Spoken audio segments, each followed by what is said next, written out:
There is a reason your life became quiet, a reason people disappeared without explanation, a reason your phone stopped ringing, and a reason your soul grew louder when the world went silent. This was not coincidence.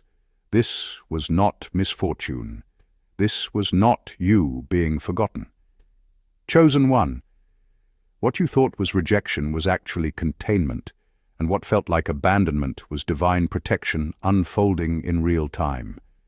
Before we go any further, if this message resonates with your spirit, comment, "I am chosen," like this video, and subscribe, because this channel speaks to those who were set apart long before they were understood. Chosen one, the enemy did not expect you to survive what you survived. He studied your breaking points. He anticipated bitterness. He planned for you to collapse under the weight of betrayal, but you didn't. You endured betrayal without becoming bitter, isolation without becoming empty, and silence without losing your faith. That alone shifted the spiritual balance. That is why the devil did not just retreat. He knelt. Not because you were loud, not because you demanded attention, not because you fought back with chaos, but because you remained aligned when everything around you tried to fracture you. The quiet season was not meant to shrink you. It was meant to seal you. When your circle became smaller, your spirit became stronger. When distractions were removed, discernment was activated. When noise faded, clarity arrived. You were separated so you could not be corrupted, hidden so you could not be sabotaged, and isolated so premature access to you would be denied. Loneliness was the shield. Silence was the barrier. Solitude was the training ground. You were protected from conversations that would have drained you, attachments that would have delayed you, and environments that would have diluted your power. The world interpreted your absence as weakness, but the spiritual realm recognized it as preparation. Every door that closed saved you from a version of yourself that would have settled. Every unanswered message blocked an assignment that wasn't aligned. Every night you cried alone, strengthening your spiritual authority. You were not being punished, you were being preserved. While others chased validation, you were learning self-mastery. While others compromised to belong, you were being refined to lead. The enemy kneels not because you are perfect, but because you are intact. He couldn't fracture your spirit, corrupt your heart, or pull you out of alignment. That is why your loneliness was not rejection. It was protection. It was divine containment. It was the quiet before elevation.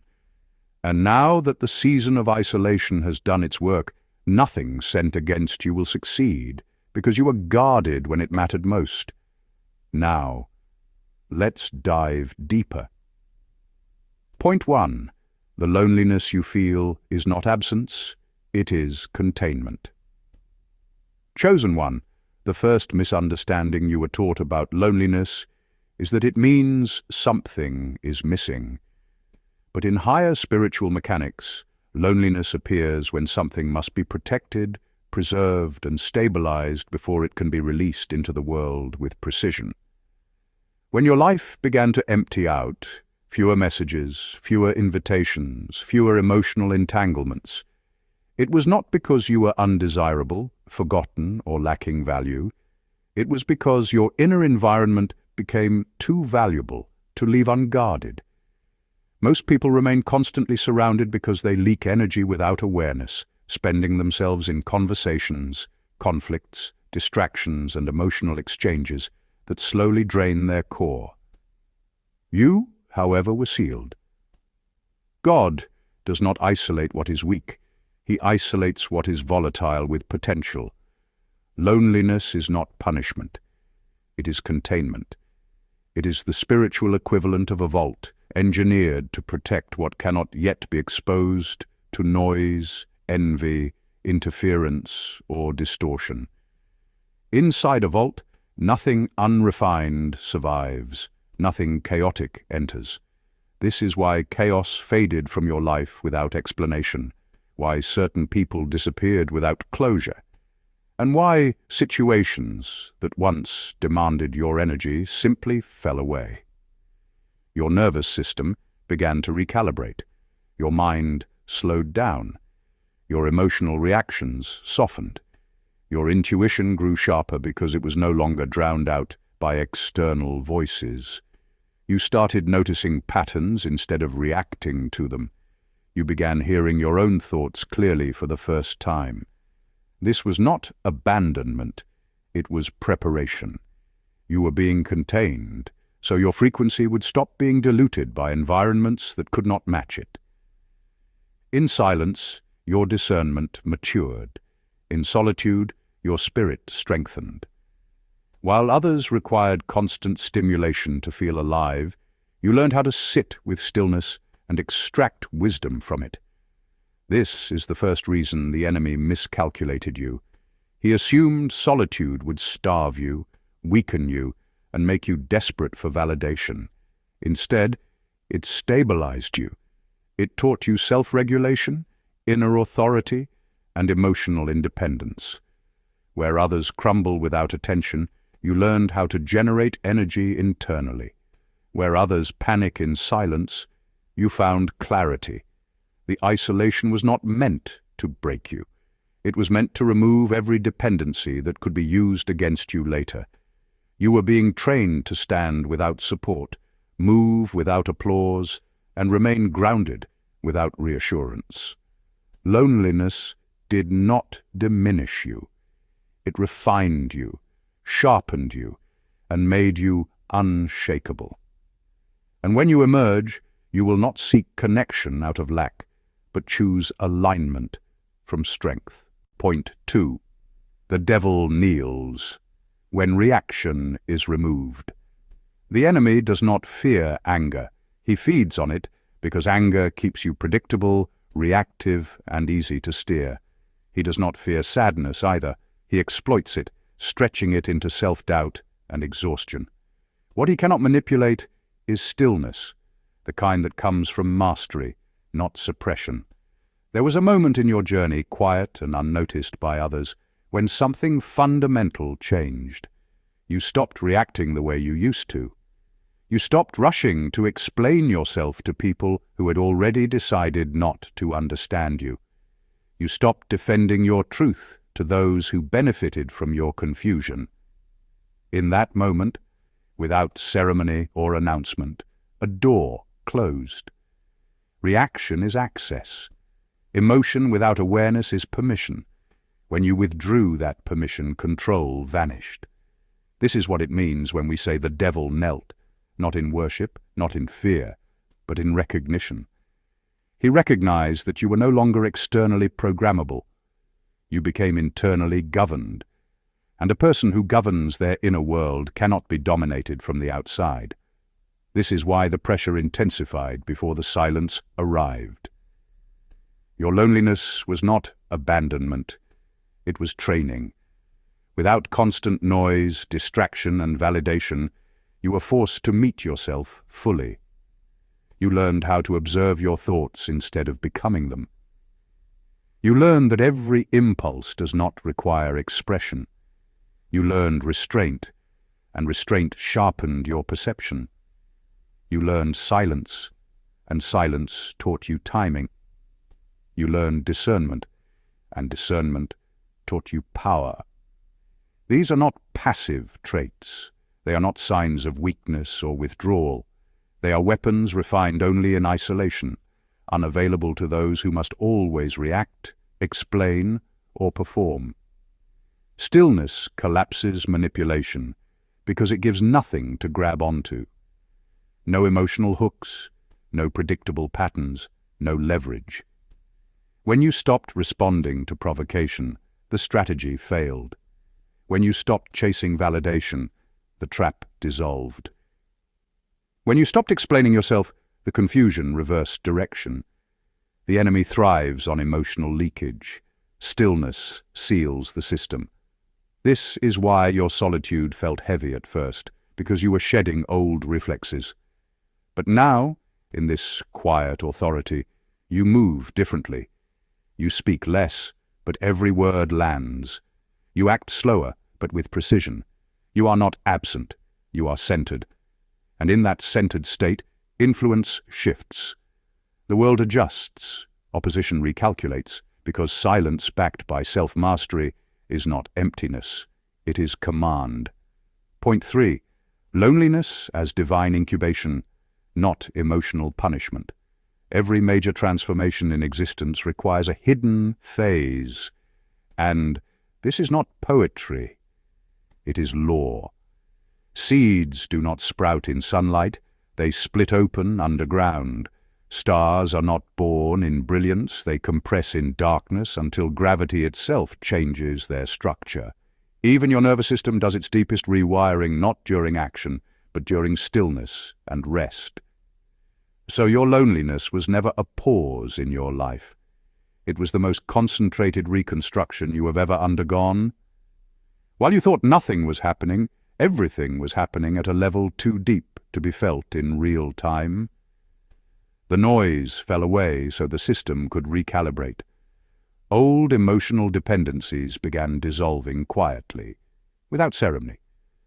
Trauma bonds that once dictated your reactions started losing their grip, not through force, but through lack of reinforcement. Patterns that once felt permanent weakened simply because they were no longer being fed. This phase felt slow, because precision always feels slow from the inside. God was not delaying your visibility, He was strengthening your internal load-bearing structures. He was ensuring that when attention, responsibility, or purpose arrived, you would not fracture under the weight of it. Many people are not destroyed by failure. They are destroyed by success that arrives before the inner architecture is ready to hold it. You were not being withheld. You were being reinforced. Isolation stripped away borrowed identities, external validation, and emotional shortcuts. It forced you to hear your own thoughts without distortion. It trained your system to regulate itself without constant reassurance. This is why the loneliness felt heavy. It was doing real work. You were learning stability without applause, clarity without feedback, and self-trust without witnesses. That kind of formation cannot happen in crowds. It happens in silence, repetition, and apparent stillness. What felt like emptiness was actually space being cleared. What felt like abandonment was containment. Your loneliness did not delay your life. It prevented collapse. It removed weak attachments before they could sabotage your future. It slowed the process so nothing vital would tear when acceleration came. Now, when movement begins again, it will not be frantic or fragile. It will be grounded. You will not chase connection to escape yourself. You will choose it from wholeness. And when visibility arrives, it will not consume you, because you were already built in the dark to withstand the light. Point 4. Why silence was the language God used with you. God speaks most clearly when other voices fall away, and when your environment became quiet, it was not because God had nothing to say, but because too many other voices were interfering with what you were meant to hear. Silence was not abandonment. It was alignment. In that quiet space, illusion could no longer survive. Without constant validation, distraction, opinions, or noise from others, you were gently but firmly forced to face yourself. Your habits, your coping mechanisms, your emotional reflexes, your hidden fears, and your unspoken strengths. This is where true psychological grounding took place. You began to notice subtle distinctions that most people never develop the patience to recognize. You learned the difference between intuition and anxiety. Intuition being calm, steady, and clear, while anxiety was loud, rushed, and demanding. You learned the difference between solitude and isolation. Solitude being chosen, nourishing, and expansive, while isolation is fear-based and draining. You learned the difference between peace and numbness. Peace being alive and present, numbness being a defense against feeling too much. Silence trained your nervous system. Instead of outsourcing emotional regulation to relationships, attention, or external reassurance, you learned to self-regulate. You learned how to sit with discomfort without running, how to breathe through uncertainty without collapsing, how to observe thoughts without becoming consumed by them. This kind of maturity cannot be taught through noise. It can only be forged through stillness. Most people panic when life goes quiet. They reach for distraction, relationships, chaos, or validation because silence exposes what they are avoiding. You did not escape it. You listened. You allowed the quiet to refine you rather than break you. This is why heaven trusted you with it. Silence is not given randomly. It is given to those who can handle truth without distortion. In the quiet, your perception sharpened. Your discernment improved. You stopped reacting and started responding. You became less programmable, less reactive, less dependent on external signals to define your worth or direction. Silence did not weaken you. It clarified you. It removed false identities, unnecessary attachments, and borrowed beliefs. What remained was something stable, grounded, and real. You did not lose your voice in silence. You found it. Point 5. Protection from false love and misaligned attachment. One of the most painful truths you were forced to learn was that not every connection is meant to nourish you, because some relationships are not unions of growth, but contracts of depletion, disguised as affection. Bonds that slowly siphon your clarity, energy, and future while convincing you that endurance is love. God removed certain people abruptly, because gradual separation would have kept emotional hooks embedded in your spirit, giving them continued access to your attention, your empathy, and your becoming. Loneliness did not arrive to punish you. It arrived as a form of rescue, pulling you out of entanglements that would have drained years of your life in exchange for momentary comfort and familiar warmth. You were protected from relationships that required you to shrink your truth, explain your depth, dilute your standards, or perform versions of yourself just to be tolerated, let alone loved. That kind of love is not love at all. It is survival dressed up as intimacy.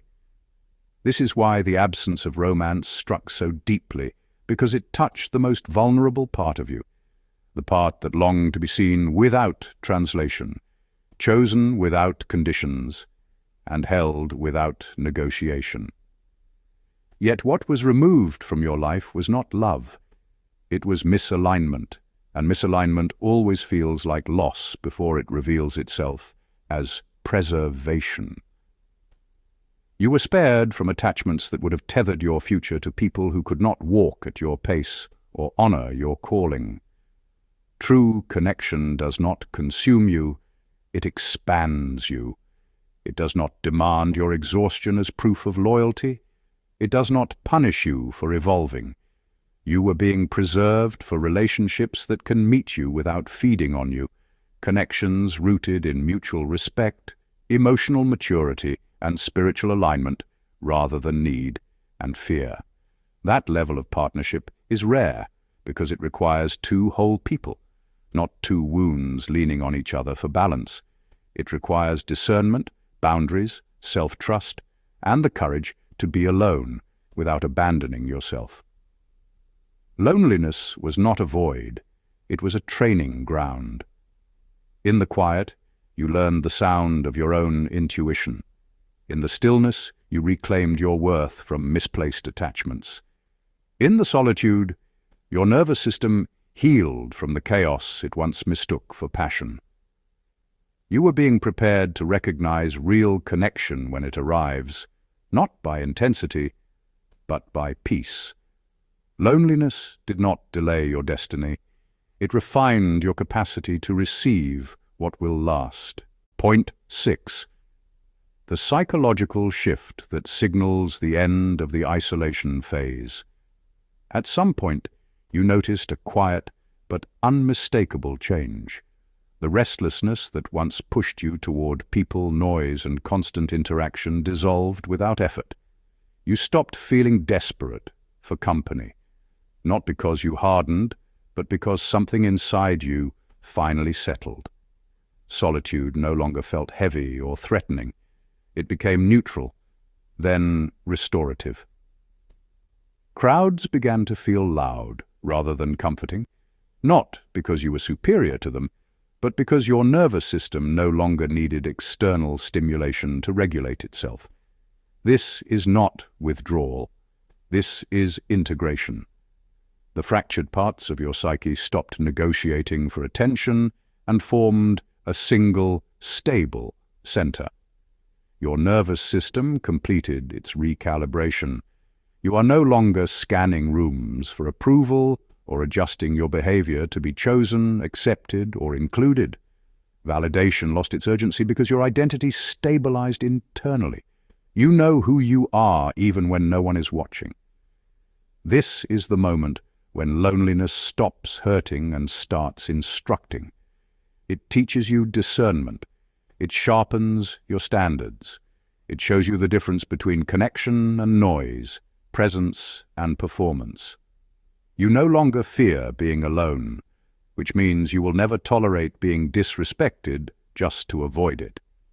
You would rather sit in silence than betray your own nervous system by forcing proximity with people who drain, diminish, or destabilize you. This psychological shift is irreversible because it is rooted in biology, not belief. Once the body learns safety within itself, it cannot unlearn it. You have crossed a threshold where attachment becomes a choice instead of a survival strategy. This marks the transition from preparation to embodiment. You are no longer practicing self-worth or rehearsing boundaries. You live them automatically. You don't announce this change, and you don't explain it. Others feel it in your stillness, your selectiveness, and your calm refusal to chase. You are no longer becoming, you are arriving. Point 7. What comes after loneliness for the chosen one? What comes next is not noise, it is alignment. A quiet, unmistakable calibration of your life to a frequency you earned through endurance. You're not stepping into chaos or confusion. You're stepping into precision. People will enter your life who recognize your calm without trying to test it, dilute it, or compete with it. They will feel your presence before you speak, and instead of resisting it, they will adjust themselves. Conversations will no longer drain you. Connections will no longer demand masks. You will notice that effort disappears from relationships that are meant to stay, and friction exposes those that were never meant to follow you forward. Opportunities will appear that do not require you to betray your values or shrink your essence. You will no longer be asked to compromise your integrity for access, approval, or survival. Doors will open without you knocking, because your alignment becomes the invitation. Influence will grow quietly and organically without force or performance. You will not chase. You will not prove it. You will not explain. You will not perform for rooms that already feel your gravity. Your presence alone will speak, and those who are meant to hear it will listen without resistance. The devil kneels because he no longer understands how to access you. The old entry points are sealed. Fear no longer hooks you. Loneliness no longer weakens you. Ego no longer tempts you. Reaction no longer controls you. You became unreadable to chaos because you learned stillness. You became unreachable to manipulation because you learned discernment. God was shocked, not because he doubted you, but because you exceeded what even hardship was meant to produce. You were tested to refine, not to disappear. You were pressured to reveal the truth, not to break. And instead of hardening into bitterness or collapsing into defeat, you integrated every lesson. You transmuted pain into clarity. You turned isolation into self-mastery. You converted silence into wisdom. That is why your energy feels different now. That is why the world responds differently.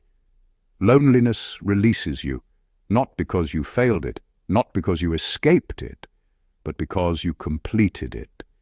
You graduated from the season that forged you, and now what arrives is not a reward that makes noise, but a life that finally fits.